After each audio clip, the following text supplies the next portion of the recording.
E a gente quer analisar aqui no nosso 3 em 1 de que maneira que isso repercute para fora do Supremo, ou seja, com o Congresso Nacional, nesse momento bastante delicado de relações entre Supremo Tribunal Federal, Executivo e o Congresso Nacional, e de que maneira também que, a partir do perfil do ministro Edson Fachin, as pautas que gerem pressão ao Supremo devam ser tratadas. A exemplo da PEC da anistia, ou que agora pode se tornar PEC da dosimetria, diante de uma sinalização do relator, deputado Paulinho da Força, que não se deva chegar a uma anistia ampla e irrestrita, como quer o PL e também muitos aliados do ex-presidente Jair Bolsonaro. E aí eu quero chamar os nossos amigos aqui comentaristas para avaliar, inclusive, a presença do ministro Alexandre de Moraes. Porque enquanto muita gente diz, e até da classe política, que o ministro Edson Fachin possa tirar um pouco os ministros do holofote, ou o Supremo Tribunal Federal do holofote, a gente tem na vice-presidência, que ocupará o cargo eventualmente quando o Edson Fachin não estiver,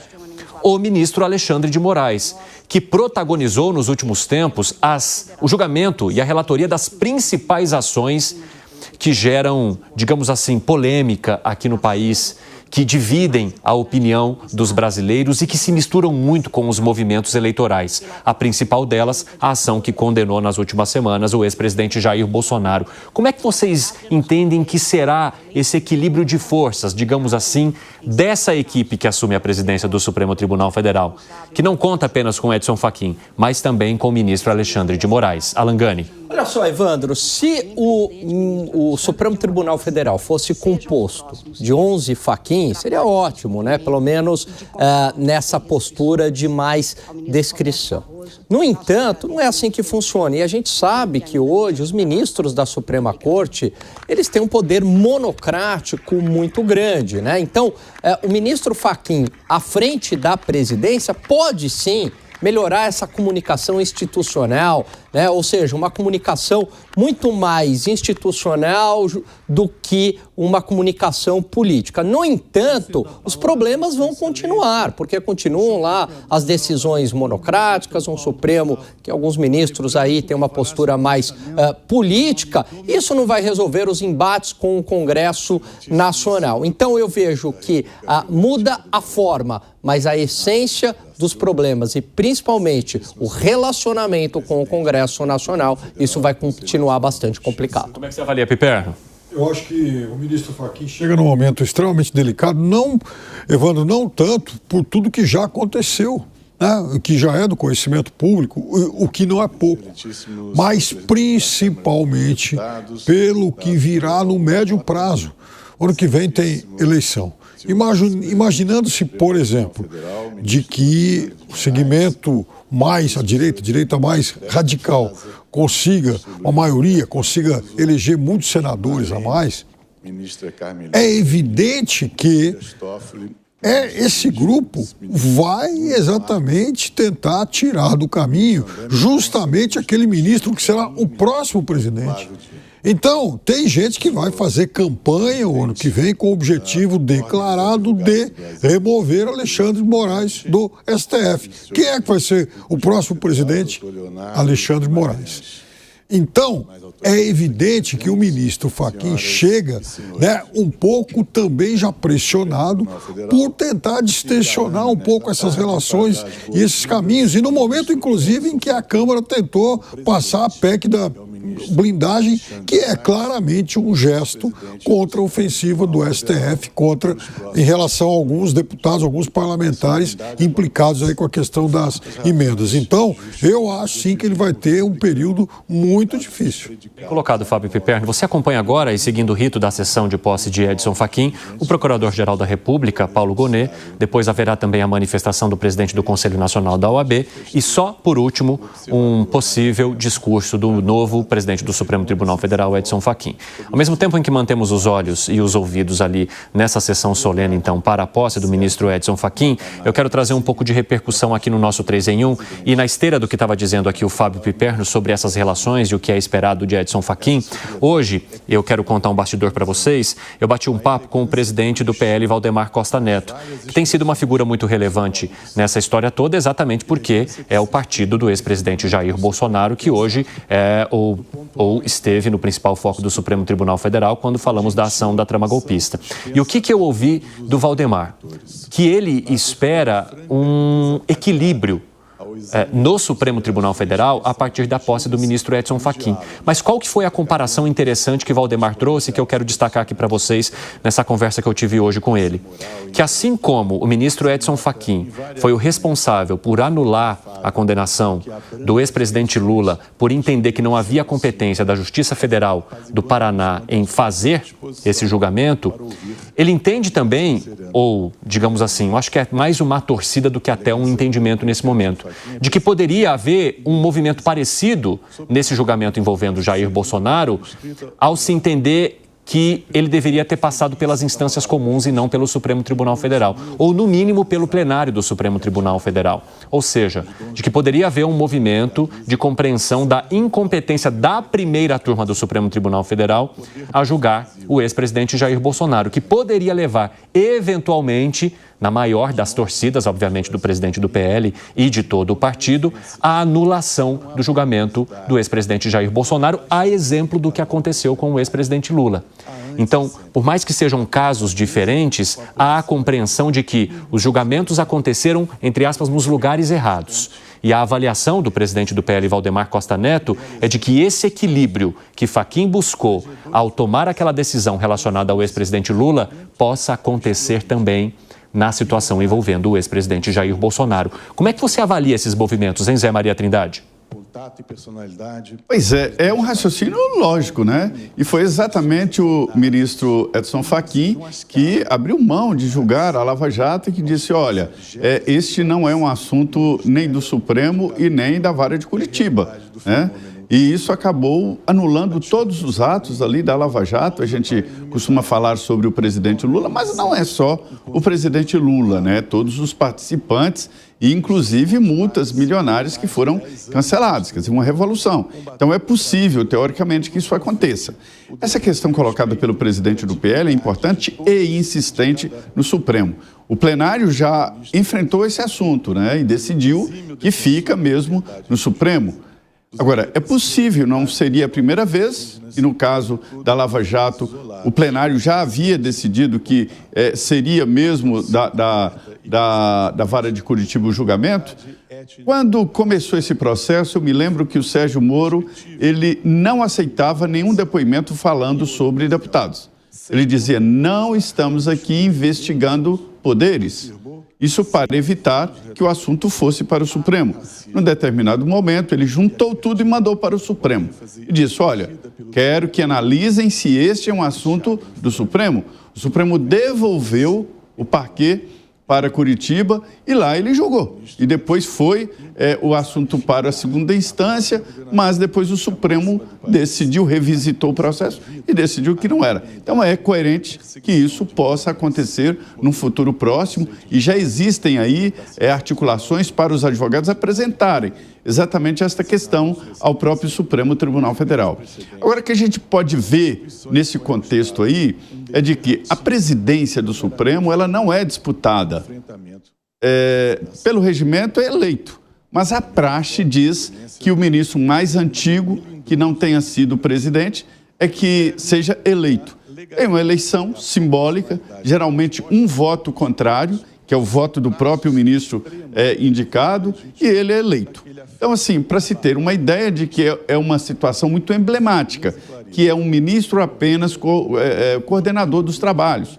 Como nós temos aqui uma cultura muito forte de presidencialismo, onde o presidente manda muito, né? Se aprendeu que o presidente de uma instituição, ele comanda tudo. Em alguns países, nem o presidente de uma entidade privada, de uma empresa, manda muito. Tem um conselho que acaba definindo as decisões mais importantes. Mas no Brasil, não. Então, dá a ideia de que o presidente manda muito. Eu entendo que o Supremo é diferente. Ele se preservou nesta distribuição e a importância do conjunto, né, do colegiado, acima do próprio presidente do Supremo. Então, eu não estou achando que vai mudar nada, mesmo com essa discreção do novo presidente do Supremo. Que seja bem-vindo, que ele honre além da toga agora a coordenação dos trabalhos. Zé, como é que você avalia essa análise do presidente do PL, hein, Fábio Piperno, dessa comparação que ele traz? Olha, Evandro, eu acho que é uma comparação que tem pouca simetria, né? De qualquer forma, ele está no papel dele, é presidente de um partido que tem todo o interesse em rever as decisões sobre esse processo. As causas lá foram muito diferentes e, aliás, os processos não foram anulados somente por conta dessa questão de Curitiba. Não vamos esquecer, há uma decisão, inclusive, anterior a isso, que apontou a suspeição do juiz Sérgio Moro. A incompetência dele para o julgamento. Incompetência. Então, houve a questão da incompetência dele e a questão da suspeição. Foram dois temas.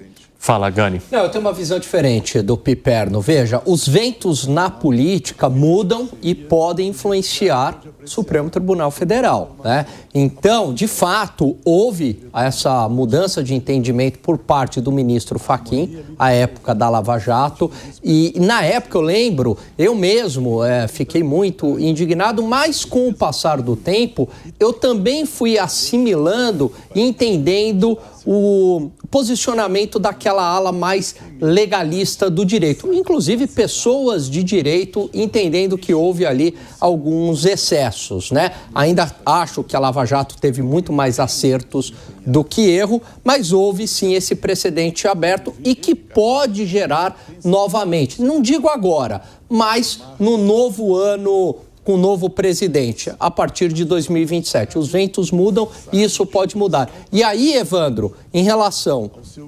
ao questionamento do foro, né, de onde começou o julgamento, existe sim essa possibilidade, inclusive foi o voto do Luiz Fux dizendo que a lei não pode retroagir para prejudicar o réu. Foi a mudança do entendimento no dia 8 de março da jurisprudência do STF. Então, a lei mudou ali e acabou prejudicando Jair Bolsonaro. Se não houvesse essa mudança da lei, o Jair Bolsonaro e seu entorno estaria na justiça comum. Esse é o primeiro ponto. Em relação à suspeição, o ministro relator do processo, ele acabou sendo também a vítima, né? Porque o punhal verde e amarelo pressupunha ali um atentado contra o ministro Alexandre de Moraes. Então, existe esse questionamento também da suspeição nesse caso, porque ele seria o próprio julgador, a própria vítima e também quem conduziu as investigações. Então, eu vejo sim que há essa possibilidade de mudança e isso depende, claro, da mudança do rumo da política. Fala, Piperno. Não, aqui o ministro Luiz Fux perdeu, né, por 4-1. Mas abriu a divergência ali, a possibilidade. Uma divergência, inclusive lá nesse final de semana tinha entrevista aí de um dos juristas que ele citou muito, que foi contrário às próprias decisões do ministro Fux. De qualquer forma, não vamos... É que vejam, dá a impressão que há muitas simetrias entre um processo e outro, e não há. Até porque, naquele momento, muitas das decisões foram tomadas por um juiz de primeira instância e reformuladas. Agora, quem é que vai reformular a decisão de um ministro da Suprema Corte? Acima dele não tem mais ninguém, a não ser o pleno, só que não é o pleno que vai deliberar sobre isso. Exatamente, tem o lugar é diferente, né? Mas há essa comparação e, claro, há essa vontade aí, obviamente, do presidente do PL, Valdemar Costa Neto. E eu quero também falar um pouco com vocês sobre o PL da dosimetria. Antes estava se chamando de PL da anistia, mas já uma sinalização forte de que a anistia ampla e irrestrita não acontecerá. Inclusive, nesta semana, as últimas discussões que são feitas pelo deputado Paulinho da Força, nessa articulação que ele busca para apresentar uma proposta que seja palatável. Lembramos que ele já conversou com o ex-presidente Michel Temer, chegou a falar com o presidente do Senado, também Davi Alcolumbre, procurou o PL, deve se encontrar com o presidente do PL ainda nesta semana, porque há um interesse muito grande do PL em uma anistia ampla e irrestrita, e o PL não tem sinalizado que abriria mão desse projeto. Em último caso, apresentaria até uma emenda garantindo que essa vontade chegasse, então, a esse projeto, mas o que está sendo sinalizado pelo Paulinho da Força é um PL da dosimetria, é levar a uma redução de penas, principalmente dos condenados do 8 de janeiro, que poderia respingar também no ex-presidente Jair Bolsonaro. Falamos até na possibilidade de se absorver 2 crimes, que são eles golpe de Estado e abolição do Estado Democrático de Direito, fazendo com que as penas de Jair Bolsonaro caíssem de 27 para no mínimo 16 anos. Então isso já poderia também alterar o curso do processo relacionado a Jair Bolsonaro, mas uma anistia não é trabalhada. Agora, se houver essa emenda e uma provável apuração de anistia ampla e restrita, também provavelmente isso bateria no Supremo Tribunal Federal, agora sob gestão do ministro Luiz Edson Fachin, ou do ministro presidente do Supremo Edson Fachin. E como é que você avalia, Zé Maria Trindade, que essa situação deva ser avaliada mais uma vez no Supremo? Porque é como se fosse uma medida que quisesse derrubar tudo aquilo que foi definido muito recentemente pelos ministros da primeira turma. E a gente sabe que, independentemente do tema, há certa proteção e garantia também daquilo que foi determinado pelos ministros do Supremo, independentemente de quem seja. Olha, esse assunto já foi decidido para lá, para cá. Houve um momento que, quando alguém saía do Congresso, voltava para a primeira instância. Eduardo Azeredo foi assim, ele ia ser condenado pelo Supremo, ele renunciou. O assunto foi lá para a primeira instância em Minas Gerais. Ronaldo Cunha Lima também, o pai do Cássio Cunha Lima, também era deputado, ele foi senador, mas na época ele era deputado, renunciou, tudo desceu para a primeira. Aí o Supremo decidiu não, que uma vez no Supremo, continuaria no Supremo. E durante o julgamento lá do Mensalão, isso foi inaugurado. Né? Me lembro de Joaquim Barbosa, que era presidente e relator, bateu na mesa quando queriam devolver para a primeira instância todo o caso do Mensalão. E ele disse, eu não vou jogar isso aqui tudo no lixo, e jogou assim, aquele monte de papel em cima da mesa, o processo, e enfim. E recentemente o Supremo decidiu, muito estranhamente, de que ficaria no Supremo uns assuntos que não têm cabimento, e transformou o Supremo numa delegacia de polícia, julgando a área penal. Os ministros dizem que são provocados, mas nesse caso não houve provocação no Supremo.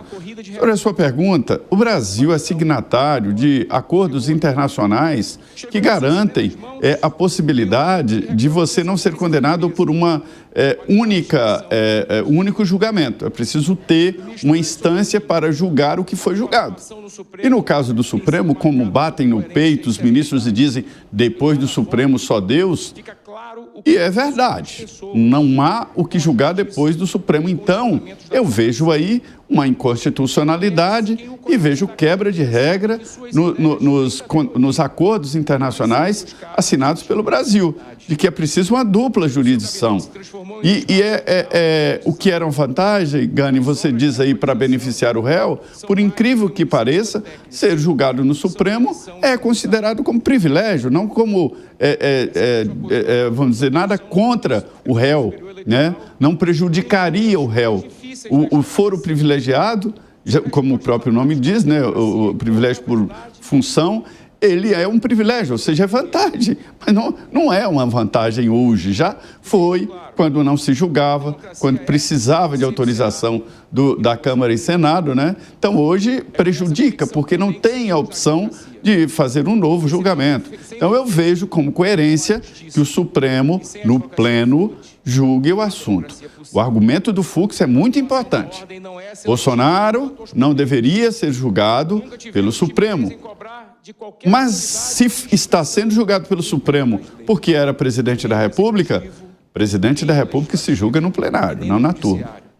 Olha, quem fala nesse momento ali na cerimônia de posse é o Beto Simonetti, que é presidente do Conselho Nacional da OAB. De acordo com a previsão dessa cerimônia, na sequência é que vem o discurso do presidente empossado, Edson Fachin. Então, assim que ele começar a falar, a gente vai trazer para você também quais devem ser as primeiras palavras do ministro Edson Fachin como presidente do Supremo Tribunal Federal. Ele que escolheu uma cerimônia bem reservada, não haverá depois aqueles jantares que costumam acontecer, aquelas festas em algumas posses de outros os ministros do Supremo Tribunal Federal. E aí, Alan Gani, eu quero saber também a sua posição sobre esse projeto da anistia. O ministro Edson Fachin entra como presidente do Supremo e já pode receber ou ter que lidar com essa articulação envolvendo o PL da anistia ou da dosimetria, que poderia levar, no mínimo, a redução de penas, inclusive do ex-presidente Jair Bolsonaro. Como é que você acha que esse assunto deva ser tratado ou deve ser conduzido ali no Supremo Tribunal Federal? Bom, eu vejo que, primeiro, uma matéria do Congresso Nacional deveria ficar no Congresso Nacional. É claro que também a gente não pode banalizar, dados os excessos do Poder Judiciário, que de fato existem discussões técnicas que passam pelo Supremo Tribunal Federal se é ou não constitucional a anistia. E aí tudo bem, caberia talvez uma discussão. Agora, se ocorrer esta discussão e chegar lá o projeto da anistia, Evandro, essa discussão ela deve ocorrer no pleno, ela não pode ficar restrita à primeira turma, Então, primeiro, será que o Supremo vai receber e analisar a constitucionalidade ou vai devolver para o Congresso Nacional? Essa é a primeira pergunta. A segunda pergunta, condicionado. Dado que o Supremo recebeu e falou, eu vou avaliar se é constitucional ou não. Aí, isso deve ser feito no pleno, não na primeira turma, tampouco de uma decisão monocrática. Agora, 5h28, quem nos acompanha pela rádio, aquele intervalo aqui na metade dessa segunda hora do 3 em 1, já espero vocês. Nas outras plataformas seguimos. Quero te ouvir, Fábio Piperno. Veja, esse projeto, esse processo, ele não é um processo contra Jair Bolsonaro. Ele é um processo que tem como um dos réus Jair Bolsonaro. E esse processo, ele foi para o STF porque, naquele momento, entendeu-se que havia uma série de questões, inclusive o próprio ataque à corte, o envolvimento de parlamentares, envolvimento de autoridades, por uma série de razões. Lá atrás, por exemplo, Marcos Valério, por exemplo, foi julgado pela Suprema Corte. Qual é o cargo que Marcos Valério tinha? Nenhum, mas ele tinha envolvimento com outros investigados que, naquele momento, contavam com o foro privilegiado. Então, não há, e o ministro Fux, que me desculpe, e outras autoridades jurídicas concordam com esse entendimento de que o fato do presidente Bolsonaro ser julgado no Supremo está dentro da normalidade desse caso. Mas ô Piperno, veja, a mudança, coincidentemente, ocorre justamente no julgamento de Jair Bolsonaro. Pouco antes do julgamento de Jair Bolsonaro. Mudança no entendimento de que... Mas a mudança aconteceu agora em março. Isso.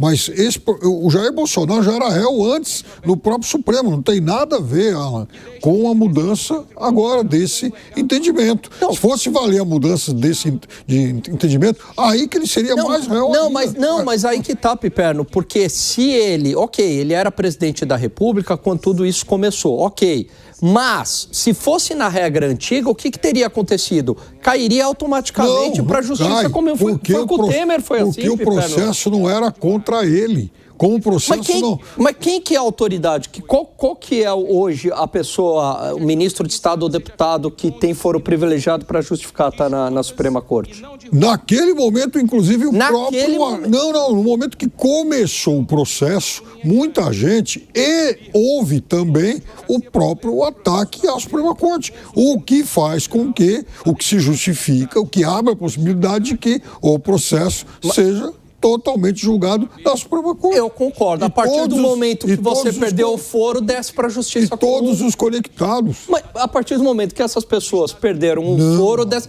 a não ser que mantivesse apenas uma pessoa, eu concordo contigo. Se uma dessas pessoas continuasse com cargo de ministro, deputado ou senador, aí todo mundo ficaria no Supremo. Não aconteceu isso. Fala, Piperno, diga.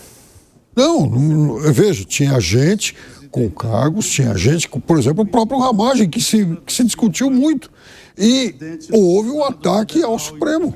Então, mas o único caso que é questionável é justamente o do Ramagem, né? E quando os ataques foram feitos e tal, etc., se ele já tinha foro privilegiado ou não. Mas tirando isso, todo mundo perdeu os cargos. E aí, por isso que desceria para a justiça comum. Agora, a mudança do entendimento... O processo já estava aberto. Mas o processo já estava aberto lá atrás. Pois é, mas o processo aberto lá atrás, Piperno, significa, na regra antiga, perdeu o foro, cai para a justiça comum. Com a regra nova, como se o processo se iniciou no Supremo, agora continua no Supremo mesmo as pessoas perdendo o foro. E a mudança foi em 2008.